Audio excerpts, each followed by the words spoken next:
2024 జనవరి 22న అయోధ్య రామ మందిరంను ప్రధానమంత్రి ప్రారంభించబోతున్నాడన్న విషయం తెలిసిందే. సో బాబ్రీ మసీదు నిర్మాణం దగ్గర నుండి అయోధ్య రామ మందిరం ఏర్పాటు గురించి సుప్రీంకోర్టు ఇచ్చిన తీర్పుకు మధ్య జరిగిన సంఘటనలు మరియు ప్రజెంట్ అయోధ్య రామ మందిరం ఏ విధంగా ఉందో ఈ వీడియోలో చూద్దాం. దీనికంటే ముందు మన ఛానల్ అయిన ఆకాశవాణిని సబ్స్క్రైబ్ చేసుకోండి, లైక్ అండ్ షేర్ చేయండి. మీరు చేసే లైక్ అండ్ షేర్ సబ్స్క్రిప్షన్ మాకు మరిన్ని వీడియోస్ చేయడానికి మోటివేషన్గా ఉంటుంది. అదేవిధంగా డిస్క్రిప్షన్లో ఇన్స్టాగ్రామ్ లింక్ ఉంచాను, ఫాలో చేయండి. క్రీస్తు శకం 1528 బాబ్రీ మసీదు గోడలపై ఉన్న శాసనం ప్రకారం మొఘల్ సామ్రాజ్య స్థాపకుడు బాబర్ ఆదేశాల మేరకు రాముడి జన్మస్థలంలో ఉన్న ఆలయాన్ని పడగొట్టిన తర్వాత బాబ్రీ మసీదును నిర్మించాడు అని తెలుస్తుంది. బ్రిటిష్ వ్యాపారి విలియం ఫించ్ రాముడికి సంబంధించిన కోటను తన పుస్తకంలో రికార్డ్ చేశాడు. రాజ్పుత్ రాజైన 2వ జయసింగ్ మసీదు ఉన్న భూమిని కొనుగోలు చేసి హిందూ దేవుళ్లకు సమర్పించాడు. అప్పటి నుండి బాబ్రీ మసీదు బయట రాముడి విగ్రహాలు ప్రతిష్ఠించి పూజించడం మొదలుపెట్టారు. జోసఫ్ టిఫిన్ తాలర్ అనే జైస్కుట్ పూజారి బాబ్రీ మసీదు శైలి చూసి ఔరంగజేబు నిర్మించాడని రికార్డ్ చేశాడు. నిజానికి బాబ్రీ మసీదును బాబర్ నిర్మించాడు. భారతదేశంలో మొదటిసారిగా మత ఘర్షణలు 1853లో జరిగాయి. మత ఘర్షణల కారణంగా బ్రిటిష్ వారు 1857లో బాబ్రీ మసీదు ఉన్న స్థలంలో హిందువులను, ముస్లింలను అనుమతించకుండా వేరువేరు ప్రార్థన స్థలాలు కేటాయించారు. ఇలా 90 సంవత్సరాలు వేరువేరుగా ప్రార్థనలు చేసుకున్నారు. 1949 డిసెంబర్లో బాబ్రీ మసీదులో గుర్తు తెలియని కొంతమంది హిందూ దేవుళ్ల విగ్రహాలను ప్రతిష్ఠించి ఉంచారు. దీంతో ఇరు వర్గాలు సివిల్ దావా కేసు వేయగా ప్రభుత్వం కలగజేసుకుని అఫీషియల్గా వివాదాస్పద ప్రాంతంగా ప్రకటించి బాబ్రీ మసీదు గేట్లకు తాళాలు వేసింది. బాబ్రీ మసీదులో బలవంతంగా విగ్రహాలు పెట్టడాన్ని వ్యతిరేకిస్తూ కోర్టులో కేసు వేశారు. రామ జన్మస్థలంలో ఆలయాన్ని నిర్మించడానికి హిందువులు ఒక కమిటీని ఏర్పాటు చేయడంతో దేశమంతటా హిందువులలో ఆలయాన్ని నిర్మించాలనే ఉద్యమం ఊపందుకుంది. దేశమంతటా ప్రజలు ఆలయాన్ని నిర్మించాలనే నినాదం పెరగడంతో ఆ ప్రాంతం సమీపంలో విశ్వ హిందూ పరిషత్ ఆలయ నిర్మాణం ఏర్పాటుకు ఒక శిలాఫలకం ఏర్పాటు చేస్తామని పేర్కొంది. అప్పటి హోమ్ మినిస్టర్ బూటా సింగ్, సీఎం ఎన్డి తివారీ మసీదు సమీపంలో ఉన్న భూమిలో ఆలయానికి పునాదులు వేశారు. దీంతో బీహార్లో అక్కడక్కడ మత ఘర్షణలు జరిగాయి. ఇలా వివాదం జరుగుతున్న సమయంలో దేశంలో రాజకీయ సమీకరణ మారి బీజేపీ మద్దతుతో విపి సింగ్ 1990లో పీఎం అయ్యారు. ఆ సమయంలోనే బీజేపీ అధ్యక్షుడు లాల్ కృష్ణ అద్వానీ రామ మందిరంని నిర్మించాలని ప్రజలందరినీ సంఘటితం చేయడానికి రథయాత్రను చేపట్టాడు. ఇలా చేస్తూ బీహార్లో అరెస్ట్ అయ్యాడు. దీంతో బీజేపీ కేంద్ర ప్రభుత్వంతో ఉన్న పొత్తుని విరమించుకుంది. చంద్రశేఖర్ ఐఎన్సీ మద్దతుతో పీఎం అయ్యాడు. ఉత్తరప్రదేశ్ సీఎంగా ఉన్న ములాయం సింగ్ రథయాత్రలో పాల్గొన్న వారిపై విచక్షణ రహితంగా కాల్పులు జరిపి వారిని సరయూ నదిలో పడేశారు.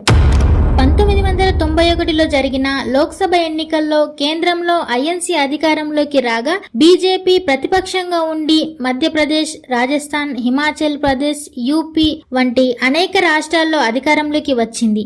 యూపీ సీఎంగా కళ్యాణ్ సింగ్ అయ్యారు. రాష్ట్ర ప్రభుత్వం బాబ్రీ మసీదు ఉన్న ప్రాంతంలో 2.77 ఎకరాలు రామజన్మభూమి ట్రస్టుకు లీజుకు ఇచ్చింది. కానీ అలహాబాద్ హైకోర్టు లీజుకు ఇచ్చిన ప్రాంతాన్ని వివాదాస్పద ప్రాంతంగా ప్రకటిస్తూ ఎలాంటి శాశ్వత నిర్మాణాలు చేయరాదని తీర్పు ఇచ్చింది.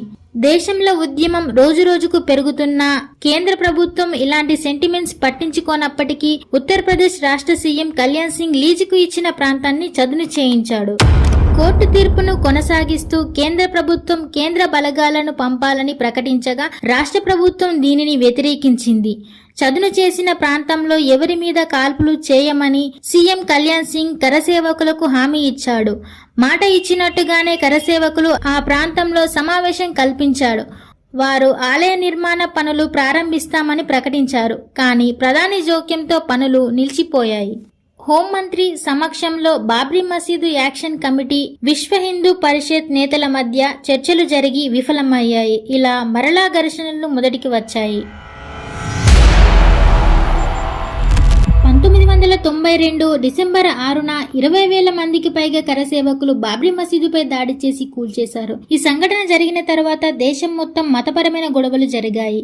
మసీదు కూల్చిన తర్వాత అంటే డిసెంబర్ 16న పివి నరసింహారావు నేతృత్వంలో జస్టిస్ లిబర్వన్ అధ్యక్షతన విచారణ కమిషన్ ఏర్పాటు చేశారు. కమిషన్ ఏర్పాటైన 3 నెలల తర్వాత విచారణ మొదలుపెట్టింది. ఇలా సంవత్సరం గడిచింది.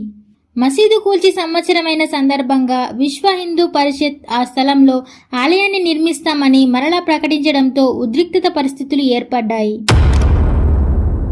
2002 ఫిబ్రవరి 27న గుజరాత్లోని గోధ్రాలో అయోధ్య నుండి హిందూ వాలంటీర్లను తీసుకువెళ్తున్న రైలుపై దాడిలో 58 మంది మరణించారు. దీంతో గుజరాత్ రాష్ట్రంలో అల్లర్లు జరిగి మొత్తం 2,000 మందికి పైగా మరణించారు.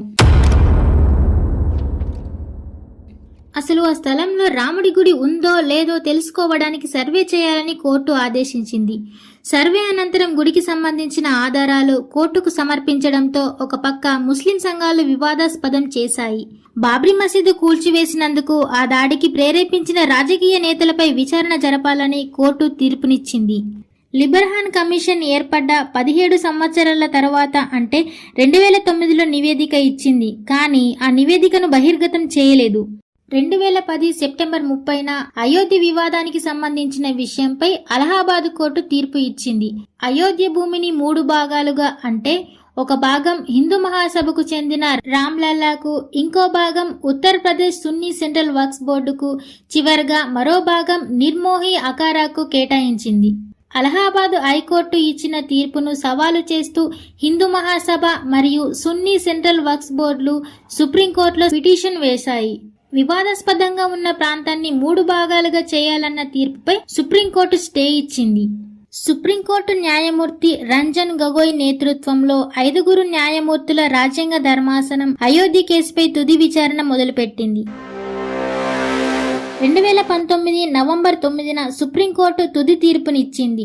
రామమందిర నిర్మాణానికి భూమిని ట్రస్టుకు అప్పగించాలని, మసీదు నిర్మాణానికి ఉత్తరప్రదేశ్ సున్నీ వక్ఫ్ బోర్డుకు అయోధ్య నగరం పరిధిలో 5 ఎకరాల భూమిని ఇవ్వాలని ప్రభుత్వాన్ని ఆదేశించింది. మరలా తీర్పును పరిశీలించాలని వేసిన పిటిషన్ను సుప్రీంకోర్టు కొట్టివేసింది. ఈ విధంగా అయోధ్య కేసు ఒక కొలిక్కి వచ్చింది. ఈ వీడియో చేసే సమయానికి అయోధ్య రామ మందిరం ఈ విధంగా ఉంది.